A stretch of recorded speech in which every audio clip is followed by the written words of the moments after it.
La semana pasada leímos en Juan el prólogo de la idea que intenta transmitir Juan en su evangelio, bueno, el evangelio de Cristo según Juan.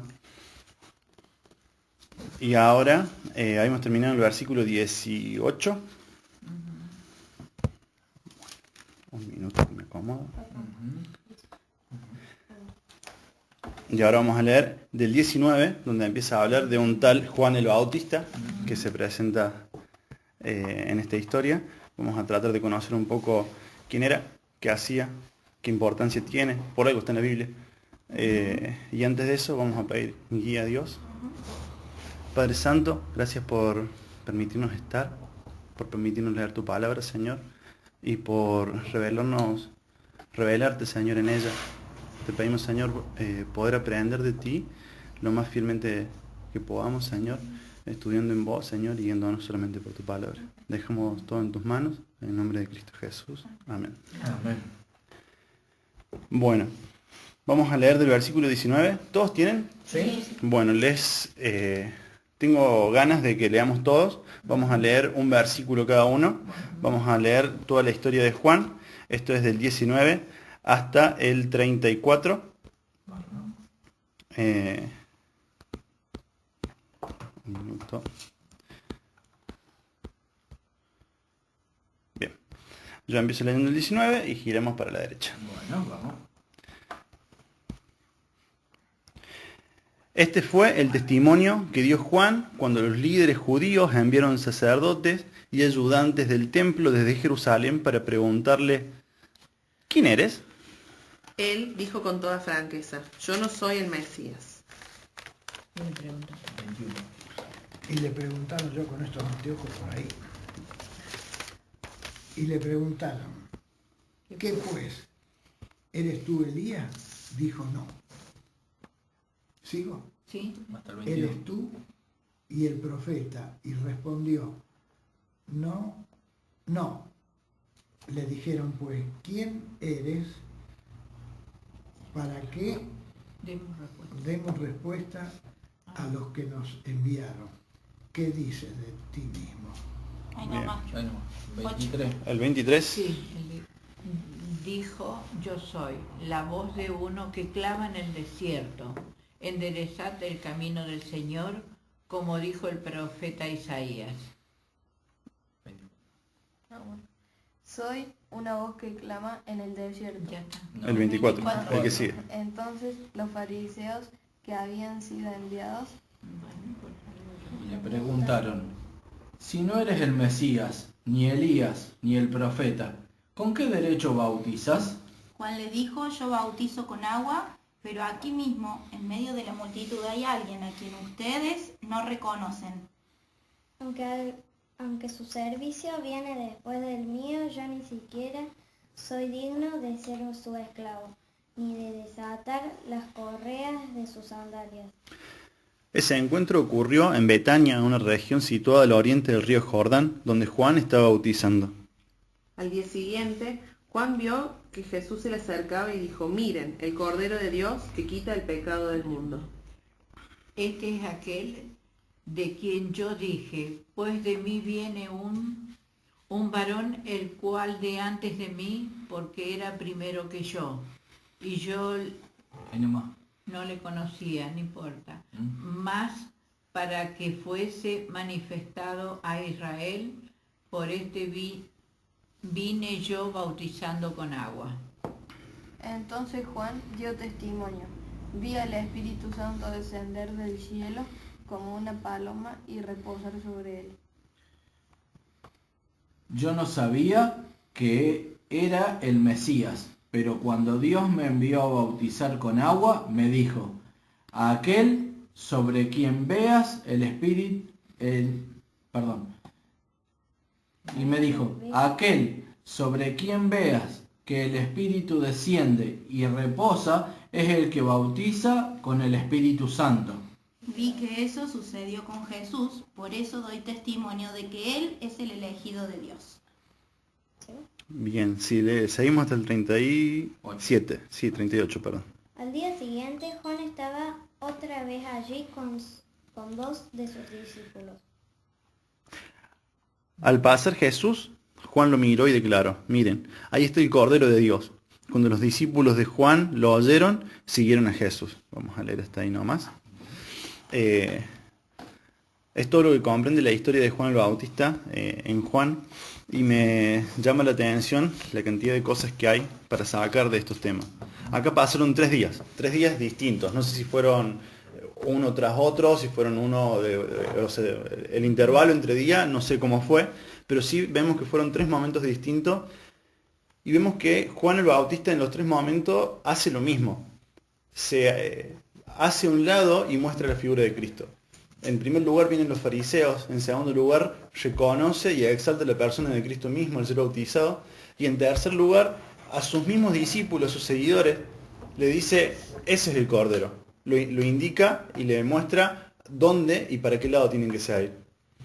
Hoy día vamos a ver uno de los encuentros, que es el encuentro con los fariseos, el versículo 19 en adelante, y vamos a tratar de ir parte por parte, tratando de entender qué pasaba, por qué los fariseos estaban en ese lugar. Los fariseos venían de parte del Sanedrín. El Sanedrín era el que en ese momento regulaba o dirigía la religión de los fariseos. Aparte estaban los saduceos, estaban todos los otros, pero los más grandes, los más fuertes, era el Sanedrín con los fariseos. Vemos que no conocían a Juan el Bautista y mandaron a preguntar quién era y qué estaba haciendo. No mandan a cualquier tipo de persona, sino que mandan a sacerdotes y sacerdotes levitas. ¿Por qué mandan a este tipo de personas? Porque eran personas instruidas en la Biblia. Personas para poder encontrar respuesta, o en realidad lo que hacían los fariseos era encontrar la quinta pata del gato para desacreditar a Juan el Bautista. Cuando llegan, le preguntan quién es, a pesar de que Juan es hijo de un alto funcionario dentro del templo. Si vemos un poco la historia de Juan el Bautista, es hijo de Zacarías. En otro lado de la Biblia podemos encontrar que es nacido por un milagro de Dios y que Dios lo envía allá desde el vientre de su madre con una misión. Zacarías es del grupo de Abdías. El grupo de Abdías es uno de los 24 grupos que se forma en el Antiguo Testamento al principio para poder ministrar frente al Señor. Es uno de los 24 grupos que entraban al lugar santísimo y hacían las ofrendas para poder expiar al pueblo. Entonces vemos que tiene un rasgo parental o paterno muy importante. Y por el lado de su madre, Elizabeth, es de la familia de Aarón. La familia de Aarón también es levita. Entonces vemos que Juan el Bautista, por nombre, les gana. Por título, le gana lejos a los fariseos. Es hijo de levita. Cuando Pablo dice que él es pura cepa, bueno, Juan era pura cepa también. Era 100% levita. Los levitas habían sido asignados en el Antiguo Testamento con la función de ser responsables por las ofensas al santuario. Por eso es que ellos eran los que ingresaban y mataban el cordero, expiaban el pecado del pueblo, porque ellos delante de Dios, el levita era el responsable de la ofrenda de todo el pueblo. Y otra característica de los levitas es que fueron elegidos por el Señor. De todas las tribus, el Señor dijo, los levitas van a ser para servir en el tabernáculo. Juan el Bautista, cuando estaba acá en la tierra, cuando los fariseos van y le preguntan, estaban haciendo 100% su función. Estaba llamando al arrepentimiento a las personas para que dejaran de ofender al santuario, para que dejaran de ofender a Dios. Y por otro lado, estaba sirviendo a Jesucristo. El tabernáculo ya no estaba en el templo. La presencia de Dios ya no estaba en el templo. Entonces, Juan el Bautista, cuando ellos vienen a preguntarle, no solamente que estaba en su posición de decir, estoy haciendo mi trabajo, soy levita de levita, mi papá fue el sacerdote que hizo tal y tal cosa, mi mamá es tal y tal persona, sino que él estaba cumpliendo a como Dios le había enseñado todas las cosas. Un aspecto importante de esto es que no lo conocían porque Elizabeth y Zacarías eran viejos cuando tuvieron a Juan el Bautista.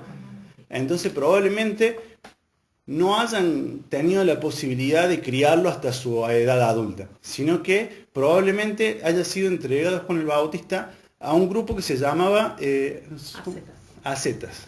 Los ascetas eran personas que vivían en el desierto, aislados de las personas, de las civilizaciones, tratando de desarrollar su vida espiritual o moral, digamos. Entonces, cuando apareció Juan el Bautista, nadie podía reconocerlo como una familia conocida entre los pueblos, porque él hace ya años que se estaba preparando en el desierto. Cuando aparece, no es como ahora que tenían Facebook, Instagram, sino que era un total desconocido para todos.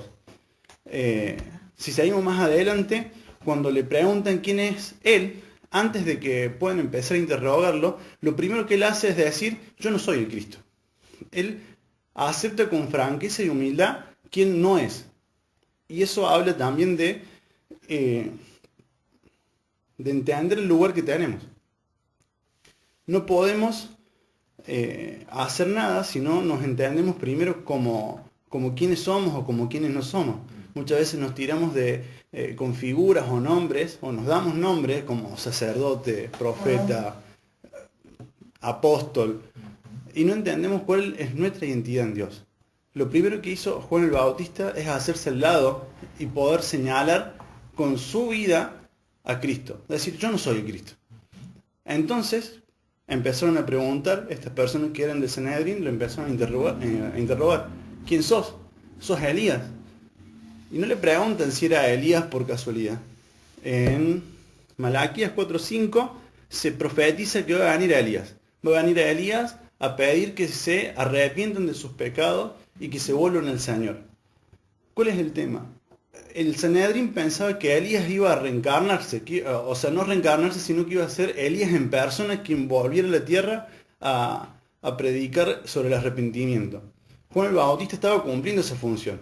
Eran de características parecidas, hasta dice un comentario de que su personalidad era casi igual, pero no era Elías, era otra persona con las mismas características, con la misma misión, pero no era Elías. Entonces, con toda sinceridad le vuelve a responder, no, yo no soy Elías. Y le vuelven a preguntar, ¿sos vos el profeta? Cuando habla del profeta, ahí sí los invito a buscar en Deuteronomio 8, 15 al 18. Habla sobre una profecía que iba a enviar a alguien. 18, 15 al 18. Ah, 18. Sí, perdón.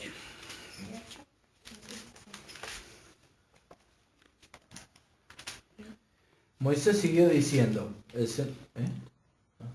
¿Arranco? Sí, cuando quiera. Moisés siguió diciendo, el Señor su Dios les levantará un profeta como yo de entre sus hermanos israelitas. A él tendrán que escucharlo, pues eso fue lo que ustedes le pidieron al Señor su Dios cuando estaban reunidos al pie del monte Sinaí. Dijeron, no queremos oír nunca más la voz del Señor nuestro Dios, ni ver este fuego ardiente, porque moriremos. Entonces el Señor me dijo, lo que el pueblo dice es cierto, levantaré un profeta como tú de entre sus hermanos israelitas, pondré mis palabras en su boca, y él dirá al pueblo todo lo que yo le ordene. Perfecto. Esta es la profecía que se le había dado, o que había dado Moisés, Dios la había dado a través de Moisés hace mucho tiempo atrás a ellos. Ellos sabían que iba a venir un profeta que iba a declarar la voz de Dios, que iba a ser, básicamente iba a ser Dios en esta tierra. Si a nosotros ahora con la Biblia completa podemos entender que esta persona era Jesús, no era Juan el Bautista.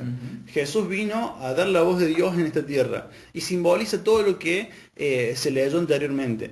El pueblo de Dios no podía resistir la presencia de Dios.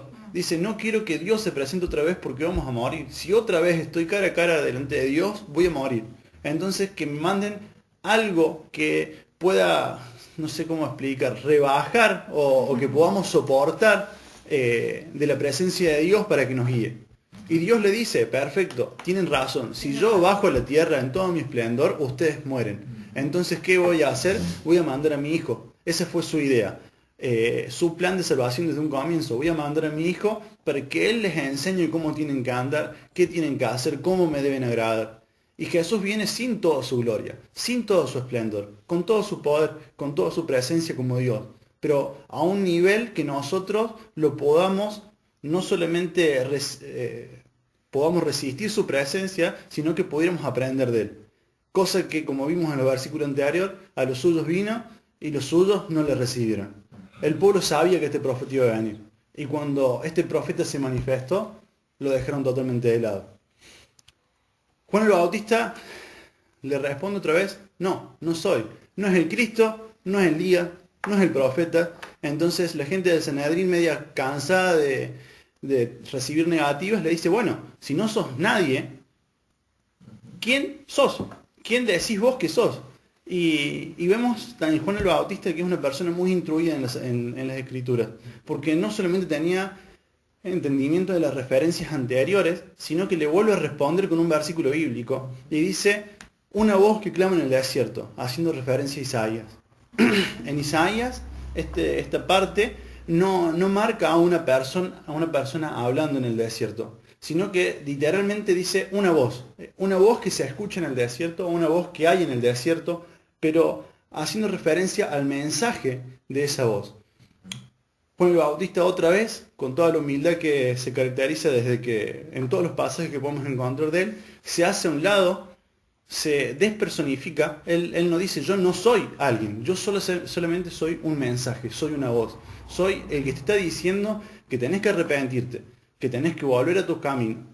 Entonces el Sanedrín no estaba muy contento con esta idea de que otra persona venga a decirte que estás equivocado, que estás haciendo malas cosas. El ego y el orgullo es un mal que es inmemoriable. Entonces estaban buscando cómo desacreditar a Juan el Bautista.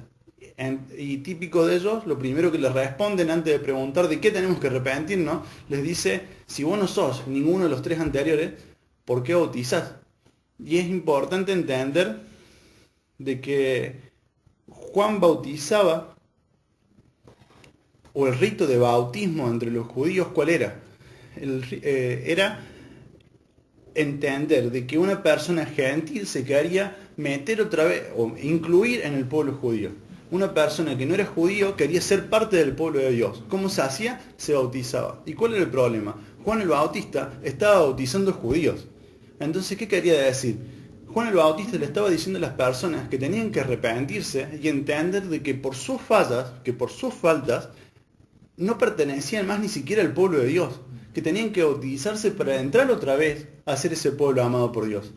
Hay una lectura muy linda en Lucas 3, 7 al 9, que vamos a leer para entender un poquito cuál era el mensaje de Juan el Bautista.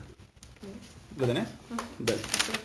Escuchen el mensaje tan blandito de Juan el Bautista.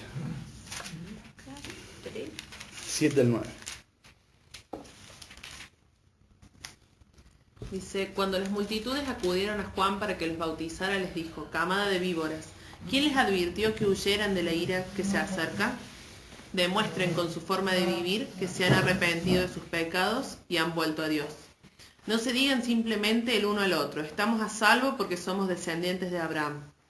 Eso no significa nada, porque les digo que Dios puede crear hijos de Abraham de estas mismas piedras. Ahora mismo el hacha del juicio de Dios está lista para cortar las raíces de los árboles. Así es, todo árbol que no produzca buenos frutos será cortado y arrojado al fuego. Era bravo Juan, y molestaba mucho al aparato religioso de ese momento. Le estaba diciendo que toda su creencia, todo lo que ellos se basaban para decir nosotros somos intocables porque somos hijos de Abraham, linaje de tal, linaje de tal, linaje de tal, como le gustaba decir, no sirve para nada. Tienen que arrepentirse, tienen que volver a ser este pueblo amado por Dios, y el único camino es el que yo les indico. Aún así, él con toda su autoridad para poder mencionar o decir estas cosas, él en ningún momento trata de llenarse de discípulos o de seguidores, sino que un poquito más, en el versículo 16, ¿lo tenés ahí, Linda? Sí. Juan contestó a sus preguntas diciendo, yo los bautizo con agua, pero pronto viene alguien que es superior a mí, tan superior que ni siquiera soy digno de ser su esclavo y desatarle las correas de sus sandalias. Él los bautizará con el Espíritu Santo y con fuego. Bien, él en ningún momento trata de llenarse de discípulos ni de seguidores. En todo el tiempo y prédica tras prédica, él sigue diciendo, yo llamo al arrepentimiento, pero viene uno detrás de mí que yo soy tan insignificante, tan chico, que no puedo ser ni siquiera su esclavo. este mensaje que dice yo no puedo desatarle la correa de sus zapatos, era una tarea que lo hacía el esclavo de grado más bajo en una casa. Imagínense que antes no había vehículos, su movilidad era o en camellos o lo que tenían para moverse, o por lo general caminando de un lugar a otro. Cuando llegabas de un lugar a otro, lo más sucio que tenías eran los pies. Este esclavo lo que tenía que hacer era sacarte el calzado y lavarte los pies. Juan el Bautista dice, yo no soy digno ni siquiera de hacer eso. No es que no lo quiero hacer porque es un trabajo sucio. No, yo no soy digno. No estoy a la altura de esta persona que pueda hacer eso. En ningún momento él realza su figura. Y podemos ver que, por último, a ver, un minuto más.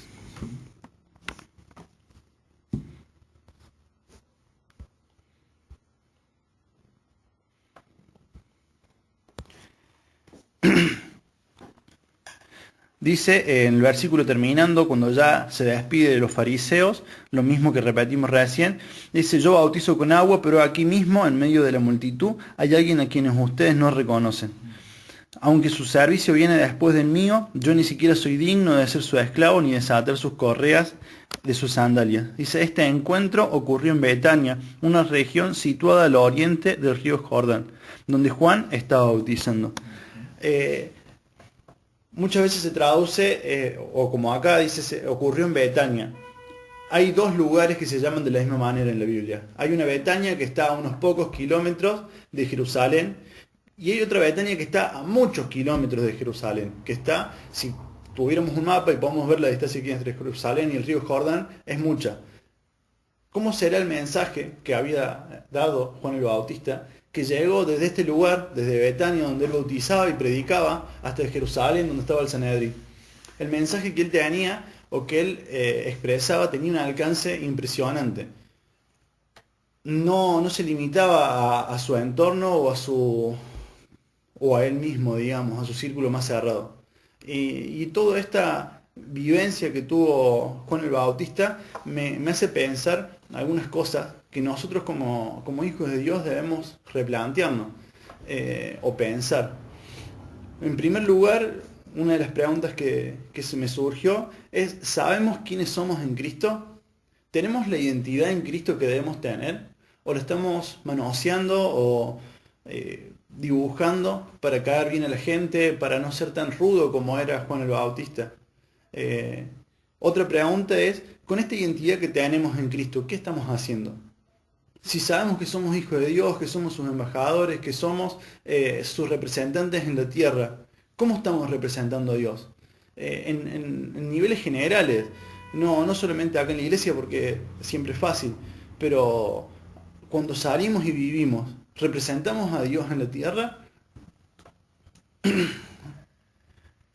Otra pregunta que es muy dura también, para mí por lo menos, es nuestra vida a quién señala. Estamos señalando a Cristo. La gente cuando nos ve, ¿puede ver a Cristo atrás nuestro? A este Dios de humildad, de amor, de compasión. ¿Podemos entender que no somos nosotros los protagonistas de nada, sino que es Cristo quien hace toda la obra, quien hizo toda la obra? Podemos entender de que no tenemos que llenarnos de nombres ni de títulos, sino señalar siempre a Cristo. El principio del fracaso muchas veces es este, es no tener la humildad suficiente para señalar a quien se debe señalar. Nosotros somos meros embajadores y aunque Dios nos pone en la posición de ser llamados hijos de Dios, no somos más que esclavos sirviéndole. Entonces que podamos día a día que le sirvamos, que tratemos de compartir su evangelio o en el servicio en la iglesia, entender de que nosotros estamos en esta posición en la cual debemos señalar a Cristo con todo lo que hacemos, nos vaya bien o nos vaya mal. Y por último, pensar en qué alcance tiene nuestra vida.